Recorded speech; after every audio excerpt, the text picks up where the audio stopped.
The Autopen. Is President Trump offering what may be a way to invalidate the executive orders that Administrator Biden put forth, especially on his last day in office? But I think that we could make a case for all of them. Is that a real legal possibility, or is it just a political maneuver to begin a conversation about whether or not Joe was really aware of his presidency? We're going to talk about this, ladies and gentlemen. The Right Side with Doug Billings is now upon you. Are you ready? Let's go. Hey everybody, my name is General Mike Flynn, and I'm here to do a big shout out for my great friend and one of the best in the business, Mr. Doug Billings. Right Side with Doug Billings, Right Side with Doug Billings. Doug is the future of the airwaves when it comes to independent broadcasters and podcasters.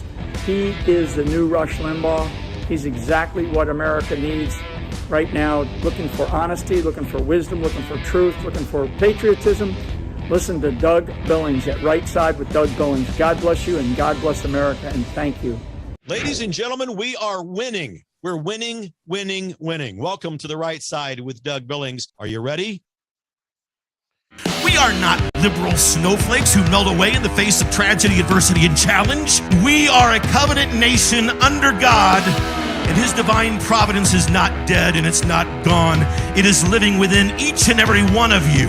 And you will bring it to life in such a way that the world has never seen before. We never back down. We never give up. We march forward.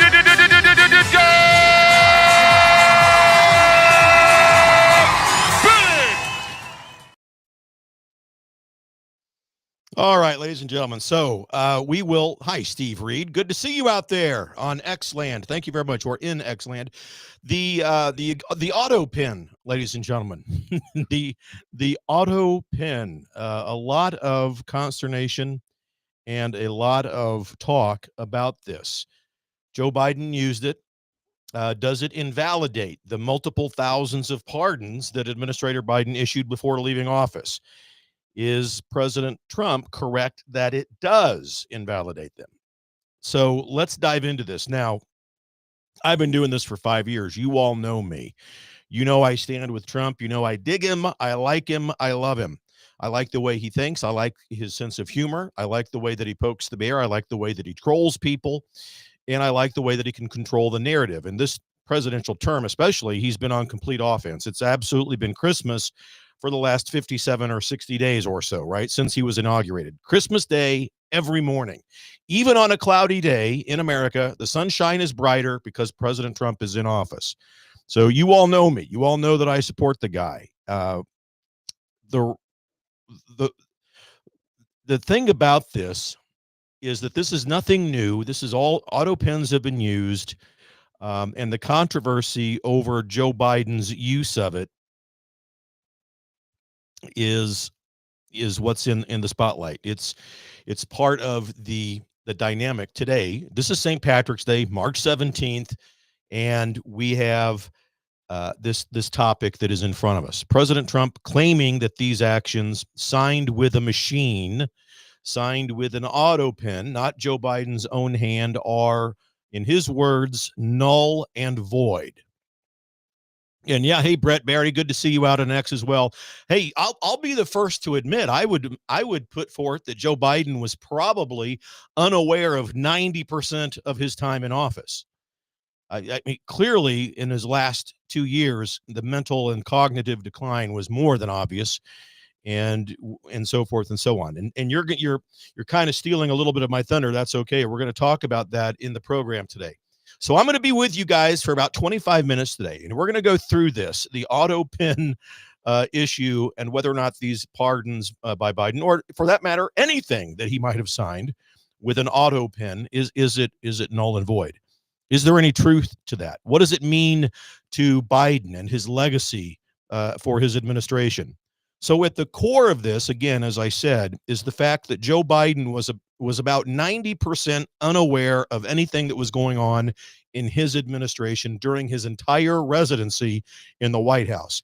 I think that it would take someone with an incredible amount of intellectual immaturity to disagree that Biden did not have severe cognitive decline.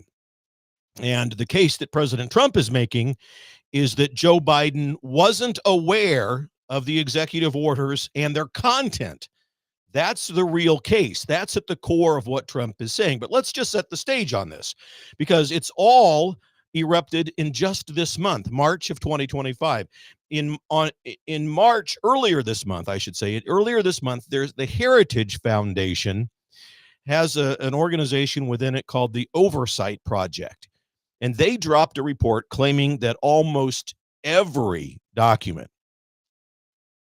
that was signed by Biden was used was the product of an Autopen.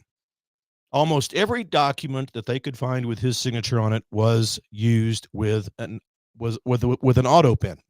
How do they know this? Because every signature is absolutely 100% identical. And who among us can sign 100% identical signatures every single time? No one can really do that. Not when you've got thousands of documents to sign. There's variances in every signature. Well, these were all the same. So they made that claim in their report. So for those of you from Raytown, Missouri, an Autopen is a device that mechanically signs documents for you. We'll make sure we all understand that. They've been around for decades. In fact, they've been around in simple forms for over 150 years. But they've been used by presidents, they're used by celebrities, they're used for and by busy bureaucrats who are signing papers and rushing out the door as Doge fires them. Anybody who has to deal with a stack of documents in their life has probably used an Autopen before or wish they had one.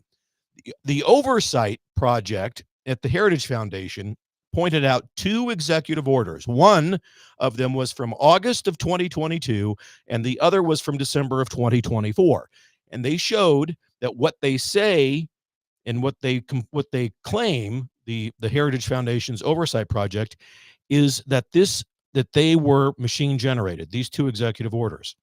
So that opened the floodgates to other speculation and other research. They contrasted Biden's letter, the letter that he sent out announcing his withdrawal from the 2024 presidential race, which had a different signature, and suggested he signed that one by hand, but these other executive orders were done by the machine. Their big claim here is that whoever controlled the Autopen controlled the presidency. And that's at the issue, really, ladies and gentlemen, not so much the Autopen. It's pretty serious stuff when you're wondering, gosh, who was actually pulling the strings? Now, if you've watched this program since I started it in January of 2021, you know what I've been saying, that Barack Obama and Susan Rice, just to name a couple, were the actual puppet masters within the West Wing of the White House during Biden's time there. Biden was not calling the shots.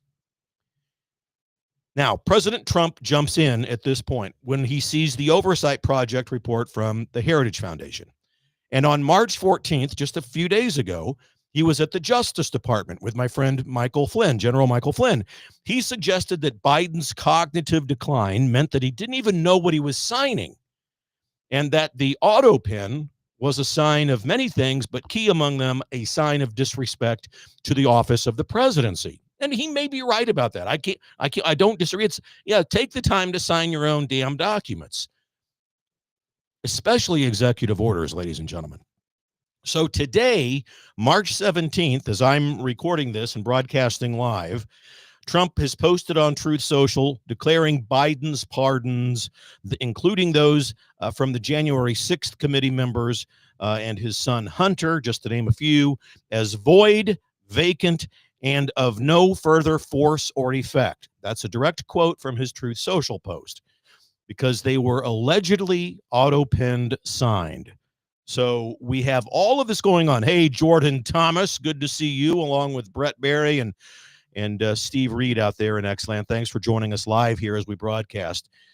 So Trump's argument here, ladies and gentlemen, if Biden didn't physically sign these documents and didn't understand them, then they shouldn't count. They should not count. So what's the evidence of all of this? Well, the Heritage folks didn't specify how many documents that they reviewed, but other networks began to pick up on this. Key among them, Fox News. They sampled over 20 Biden-era executive orders and found consistent, identical signatures, which would lead us to believe that the Autopen was used on all of those. And then on X, critics are loud. They're blowing up. Everybody's blowing. This is a coup. This is a puppet government. And you can't blame them for saying these kinds of things. If we have a president who 90% of the time doesn't know what's going on in his administration, we don't blame people for calling this a coup, a puppet government, etc. We already know that Biden was instrumental in instigating and creating kangaroo courts in New York and other places. But they are claiming, a lot of people claiming that everything is now invalid. All of these Autopen signatures are invalid. But here's the twist, and here's where we have to talk the truth and talk, we have to talk with language that's consistent with what's happened in the past and what's going on now.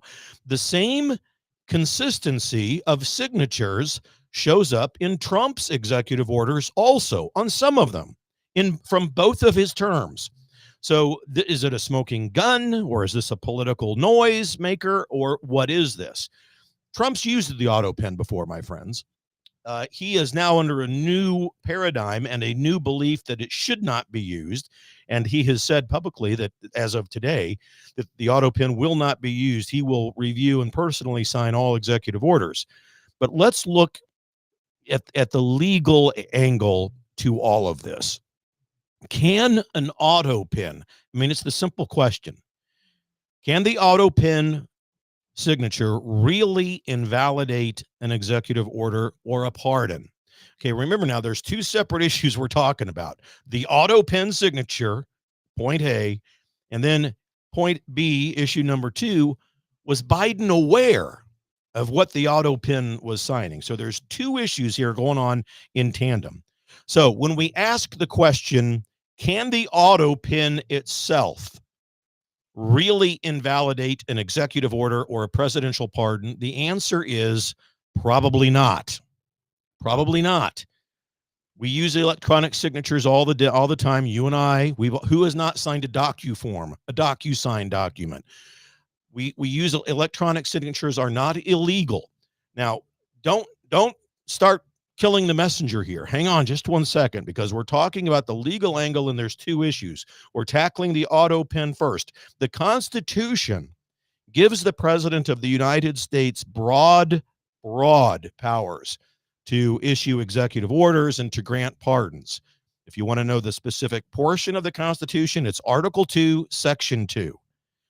Nowhere in the Constitution does it say that a president has to sign anything by hand. In fact, a 2005 Justice Department memo, that's back in the George W. Bush era, said that the president can direct someone else to affix his signature to a bill, including by Autopen, as long as he's made the decision to approve it. And that's the catch. The physical act of signing isn't required. Now, again, like I said, that's not new territory here. It caused an uproar today on social media, but it's not brand new territory. Barack Obama was the first president to use an Autopen to sign legislation, and he did it back in 2011. He signed an extension of the Patriot Act while he was in Europe traveling. Now, there was some grumbling then, people going, that's not right, he shouldn't be doing that. But it held up legally. A federal appeals court even ruled last year that pardons don't need to be in writing at all. Verbal pardons could be technically counted. So Trump's claim that Autopen alone voids Biden's action doesn't, at least in this guy's view, my view, doesn't appear to have real strong legal legs. I'm a huge Trump fan. I like the way he's thinking here. I like this discussion. But the bigger point that Trump is making, point number 2, is that Biden didn't know what the hell he was signing. That unelected staffers were running the show using an Autopen as a rubber stamp. That's the problem, and that's the key point here. That's a serious accusation. It's tied to long-standing concerns about Biden's mental decline, especially late in his term. We've all seen it. In Missouri, my home state, a shout out to the Show Me State. Thank you, Missouri. Attorney General Andrew Bailey. Andrew's a good guy. Make sure you reach out and follow Andrew Bailey. He's the Attorney General of the state of Missouri. He called for the Department of Justice to investigate whether or not Biden's cognitive state enabled or caused aides to push through radical policy. In other words, caused people who are not elected, who worked on Biden's staff, but who are not elected, to push through radical policies without Biden's approval or knowledge. Now, if that's true, that raises a significant constitutional question. Not about the Autopen, but whether or not Biden was actually exercising executive power or not. Now, unfortunately, as it stands today, and this is all developing, and Steve, that's the problem. We don't know if Biden knew. If we were to guess, who among us would doubt that Biden didn't know what he was signing? I would say he probably didn't. And that's, again, what I'm getting at here. Thanks, Steve, for the comment on X. I appreciate it. But there's no hard proof as of today that Biden was out of the loop, other than our speculation and what we see on television. For me, ladies and gentlemen, look, evidence of the obvious is sufficient. Biden was not mentally with it, not at all. But we have to be able to prove that. We can't just look at a video clip of him stumbling up the stairs at Air Force One and have that be conclusive proof that these pardons should be null and void. You know what I mean? So the White House went to great lengths to get bills to him in person for signing. Like, there are a few that just come to mind off the top of my head. Flying a $40 billion Ukraine aid package to South Korea when Biden was there in 2022. Biden did use an Autopen occasionally, like those for an FAA funding bill in 2024, but it was rare. And there's photographic evidence of him signing many documents by hand.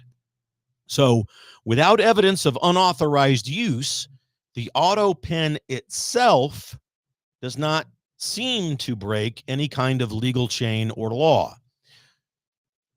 Now, historical context and the political fallout, I want to talk about this in context.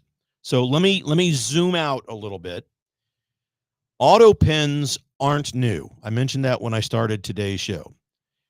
They aren't some new invention that just showed up during Joe Biden's administration. Thomas Jefferson used what was called a polygraph device, not the kind of polygraph that's a lie detector, but a polygraph device that had an automatic writing mechanism in it that was a precursor to the Autopen. He used it in the 1800s to duplicate letters that he was writing, official presidential letters.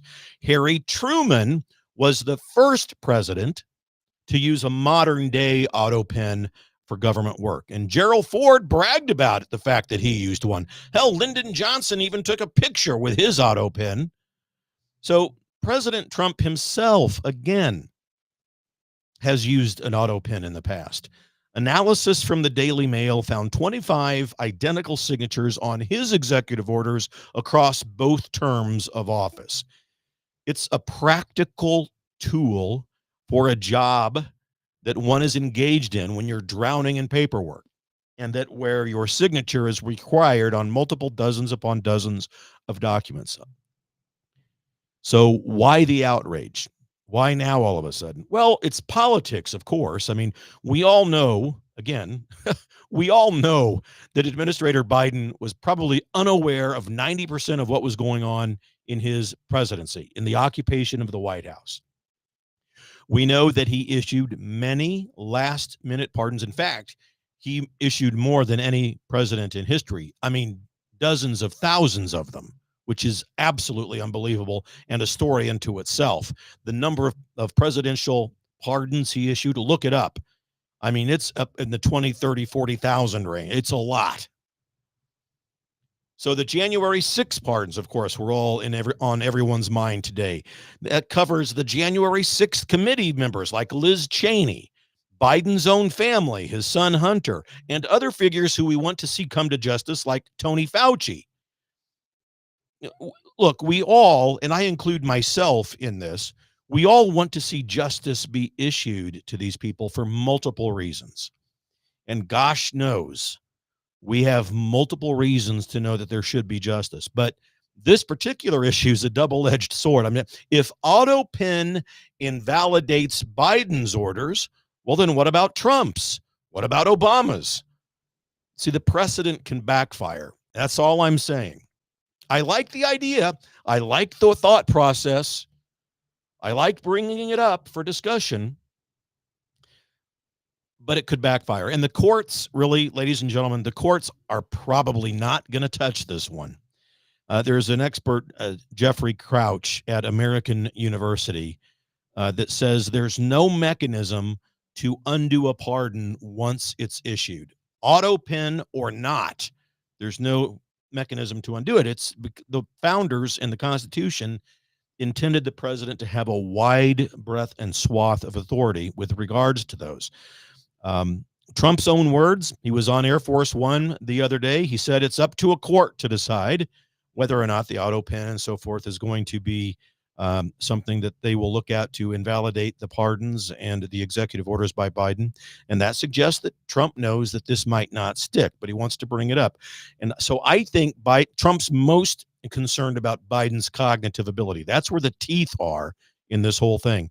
Still, the narrative does matter. If people believe, and I mean really, if people really believe that Biden was nothing more than a figurehead, it underlines his legacy, it fuels distrust in government, and those are real stakes. Not just legal technicalities, but it's a public perception that I'm talking about. So, I mean, I think this all begs the question, what's next? Okay, so now what? He used an Autopen, point A. Was he cognitively aware of what he was signing? Point B. Where do we land in all of this?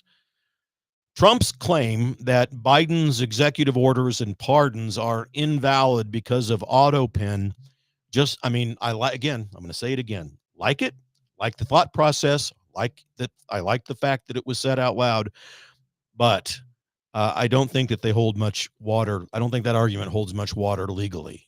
I don't think that's where we need to, that's not a hill that we should die on.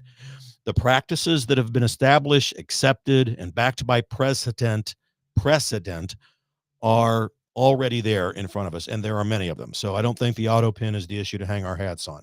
The bigger question, whether Biden was mentally unfit and that someone else was calling the shots. Now that's juicy. That's a path we should look into and go down. But as of today, it still remains to be unproven. We can all speculate. Again, as I said, he looked incompetent. He fell up the stairs. There's multiple video clips of him not being able to talk. He can't carry on a press conference. Look, what we see in Trump every day since this last inauguration and juxtaposed against Biden is night and day, folks. There's no doubt in my mind that Biden is cognitively impaired. No doubt at all.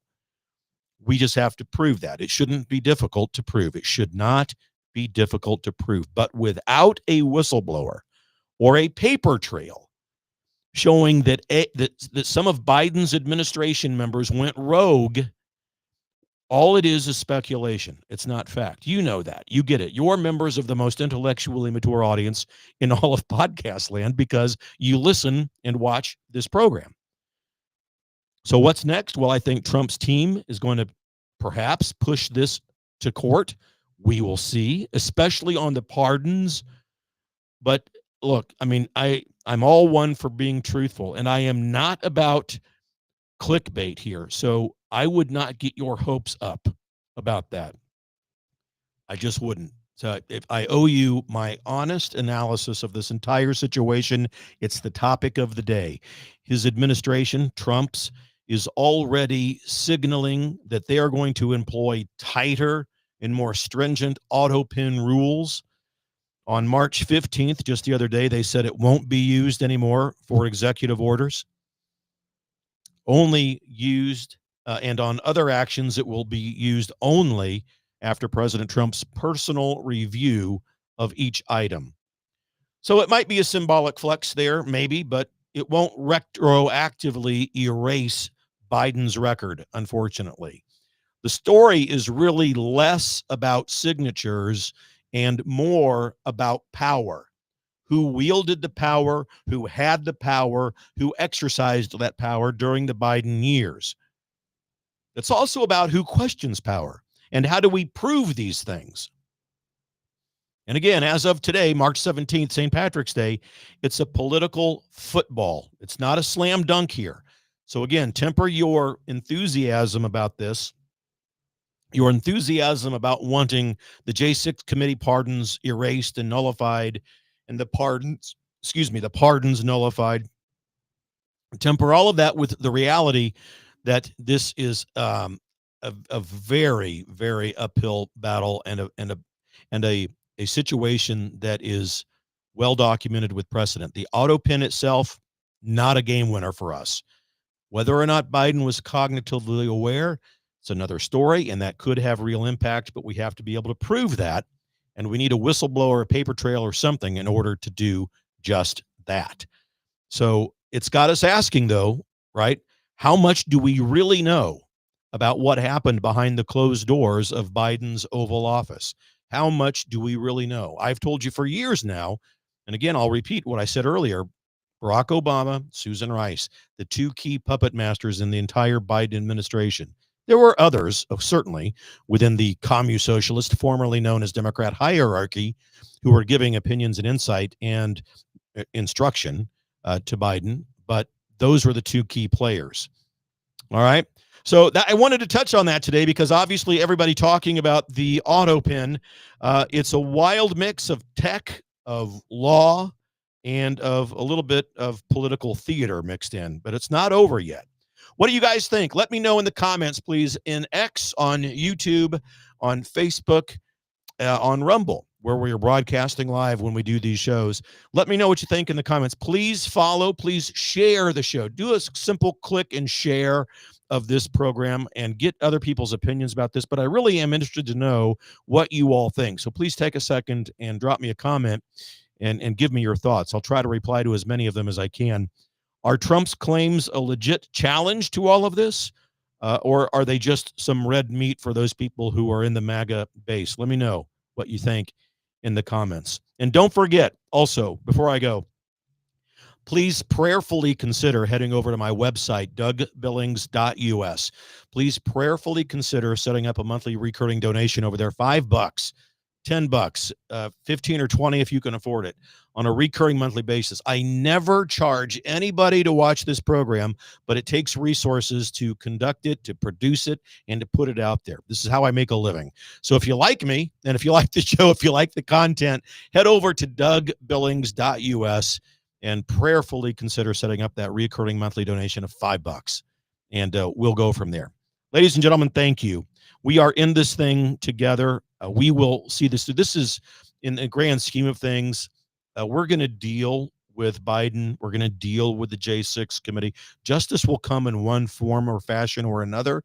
I have great expectation and hope for Pam Bondi and Kash Patel, just to name a couple, the Department of Justice, to see this thing through.